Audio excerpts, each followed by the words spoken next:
Welcome to Politics NY with Skye Behind the Curtain, where we speak with a variety of people who are connected to government and politics, including candidates for public office. And right now I'm with Raja Singh.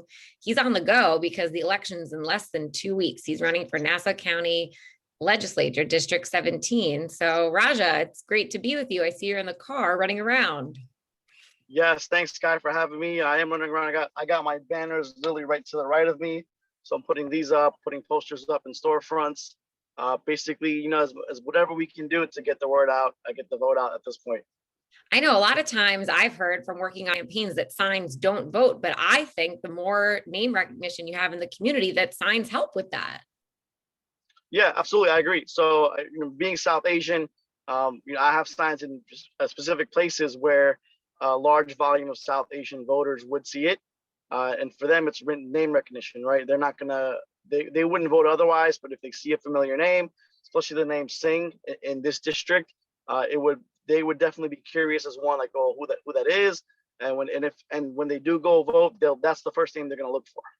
Yeah, I mean, there aren't a lot of South Asians in office, so it's an important thing that we get more South Asians, especially in New York, and into office. Yeah, I agree. So especially the district that I'm in, the largest demographic that's moving in to District 17, in Hicksville particularly, is South Asian. Or over the last 10 years or even 20 years, I think 50% of people that are moving into this district are definitely South Asian. Yeah, so this is your first time running, Raja. So what made you decide to officially run for office? Yeah, so just more or less, I mean, I've been living in Long Island in this area since about 2006, and Hicksville just literally looks the same, like as it did in 2006. And you kind of have to wonder, like, why does it look the same from 15 years ago? It just doesn't make sense. Like, well, who's the legislator? Who's in government? Who's actually doing stuff to revitalize the neighborhood? And why is it not happening? I didn't even know who my legislator was until maybe a couple of years ago.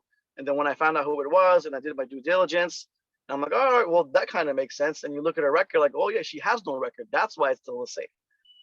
She's just a familiar face that people relate to, but totally inefficient, total lack of policy creation, and basically non-existent as far as legislation goes.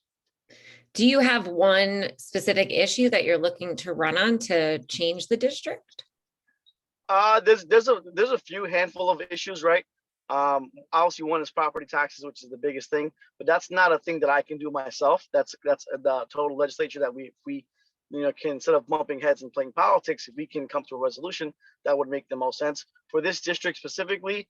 It is small businesses that every other store is literally closed in storefronts. So how do we get them back to business? If we can't get the old businesses back, how do we encourage new people to start businesses, right? And then on top of that, it's the downtown revitalization. Like I said, it looks the same as it did 16 years ago. How do we upgrade it? We desperately need an upgrade, and we have tons of empty space. We have tons of empty buildings, parking lots, warehouses, industrial space. If we're not going to upgrade these spaces, then why don't we utilize them at least for something that we can do that's going to benefit the people that live here? Yeah, definitely. So what was it that you were doing right before you got into politics? So I am an attorney by profession. I do have my own practice that I run with my brother. I'm an identical twin. So we both went to law school together. We both opened our practice about 5 years ago, right? Also in the same district that I'm running in, right? So I'm in downtown Hicksville area. And that's another reason why I'm running, is because a lot of the business owners here that are immigrants as well as business owners, they come to us for all their legal needs, whether it's personal matters, whether it's business matters. And they're asking things like, well, who do I know? Who can I contact to get my business off the ground in government? They're asking me, do I know somebody on the inside that's going to help? And it's always like, why do I have to know someone on the inside for you to actually run a business? That makes no sense. You should be able to open your business and run it without any red tape from government. We should want people to open businesses. Right, definitely, especially during the pandemic and coming out of it. So you have an identical twin brother. I love identical twins. That's so fun. Yeah. So basically we've shared everything growing up. Went into business together. It's someone you can trust. So it's pretty straightforward. So we don't have to fight. and it's pretty easy to work with him, and it's business is good, so no complaints. Okay, awesome. Well, it's nice to get to know you. Good luck on this race. It's less than 2 weeks away. Yeah, no, I definitely appreciate it. We know we're working, we're putting in the work to get as many voters out at this point. The biggest thing is, these midterm elections is voter turnout. Generally, Democrats don't vote in midterms for whatever reason. South Asians vote even less overall. So it's a matter of voter turnout. The reception has been good overall, as far as within the community, just knocking doors. I've been knocking doors since like May, like very early on. Even if I was by myself, I still try to do like 30 doors a day just to get the word out, just to meet people, and show face that, listen, I'm the candidate. I'm in front of your door. I'm here to answer your questions if you have any. And the receptions have been good. So now let's see if they all come out and vote. And if they do, then it'll be pretty well. It'll go pretty well. Yeah. So how many votes do you need to win?